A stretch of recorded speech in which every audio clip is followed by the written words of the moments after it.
Hey, I have some blast from the past for you here. Oh man. X-Men 177. Now that's like one of your first jobs, right? It is, and I believe John Romita Sr. inked this. Right, yeah, your dad inked it, right? He also saved it too. Saved it. That's one of the advantages of working with my father. He fixes all of my ills. Yeah, that's awesome. Well, That's I right, think your dad, as an editor, I've had so many pages. I've had hundreds of pages that had his faces on it, his corrections, a leg that was kind of wonky, so you had the best corrector in the business ever. He told me a story about that recently, that Stan Lee used to come up and say, I'd like you to fix this face or fix that. And he would bypass the original artist. Yeah. Go to my father. Yeah. My father got so much blowback from the artists thinking that he was just being proactively obnoxious and fixing their work. Stan never told anybody. Yeah. Stan never told anybody it was his idea to fix it.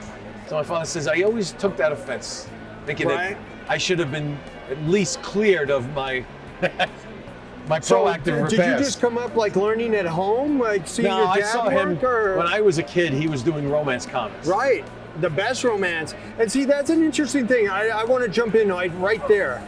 Right, that's the most interesting thing about Spider-Man to me is that when Ditko was a genius in his own right and he was spidery and all that, but Spider-Man didn't really take hold of the hearts and minds of the comic book community and the Spider-Man fans until your dad got on that and developed his group of characters and that romantic sort of, the pretty girls and the whole rapport between his group of friends. I agree. And I think that's what really set Spider-Man aside. And there's Spider-Man devotees and it's because of your dad's previous experience in that romance field and how good he was in it and how he made those characters interact. I gotta agree with you on that one. Because, right? Yeah. Right, that's history of comics right there. Interestingly enough, Stan said... I get bumps talking, thinking about that. This is nothing against Ditko, because Ditko's stuff is so original. He's a genius but Stan like that, said, aesthetically. of course he's a genius. Stan said to my father, I'd like it to look... My father, I said, should I connect this to Ditko's stuff so you want to be a smooth transition? No, I want it to look like your stuff, which is a more... visually cleaner and more aesthetically pleasing looking. Yes. The females were beautiful. A little more literal. And it managed to take its own life by itself at that point. Right.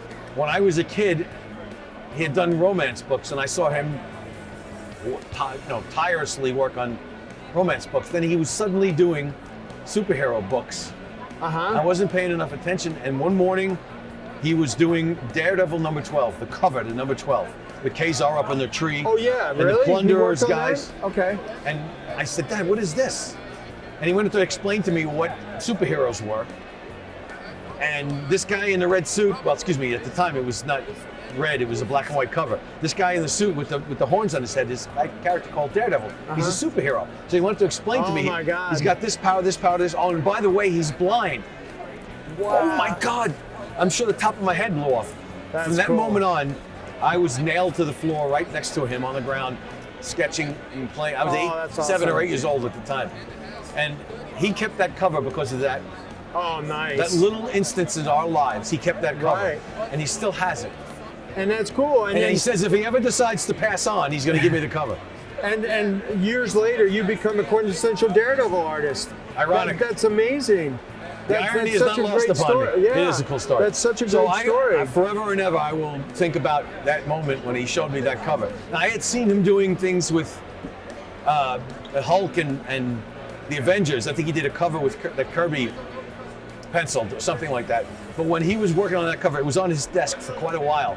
He penciled it from Kirby's breakdowns or something. Oh, I know that cover. That's the Avengers Kang cover. That Yes, was his it first, is. Yes. I actually know where that cover is. I know a friend of mine owns it. And that was supposedly Jack had drawn it, and it was your dad walked in and Stan just threw it at him, said, "Here, ink this." That was the story I heard. Yeah. Right? That's true. That's awesome. And that's not the first comic book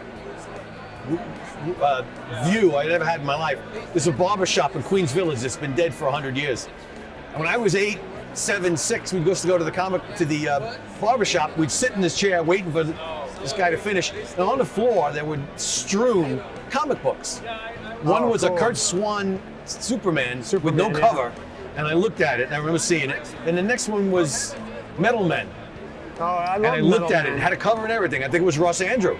Yeah, Ross And that was the first time I ever saw a comic book. So then a short time later, my father's doing that Daredevil number 12 cover. And all of a sudden the world exploded around me. This is, oh my God. And my brother was less interested than I was. I don't know why, because he's the smart one in the family. He's all the brains. And he just enjoyed it, but he didn't live it and then get imbued like I was. Right. I was all soaked in from that point on, and I was constantly talking to my father, badgering him. I'd go up in the attic. We had the pull down doors. Remember those pull down attic doors? Yeah, and then yeah, you yeah. fold the steps down and you climb up. I'd go up there and I'd sit down next to him in the middle of the night because the monsters were under the bed. And when the monsters came out from under the bed, I didn't wait for them to disappear. I went right upstairs to the attic for my father. That's And awesome story. He'd be up there without sleep for 2 days, 3 days, and he would just talk to me patiently. Yeah. Just moments I'll never forget. But I really believe that, that point about your dad getting on to Spider-Man, and like to this day, it's like, oh, I'm an MJ fan. I'm a Gwen fan. Those guys, it's all about your dad. Gotta admit. Those guys fell in love with MJ and they fell in love with Gwen along the way because of your dad. The way that the relationships he imbued in Spider-Man and how that took off like that. I really You're not believe lying. that. I really believe that.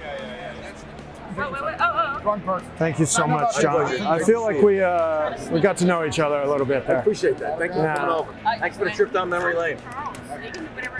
Is that something for me?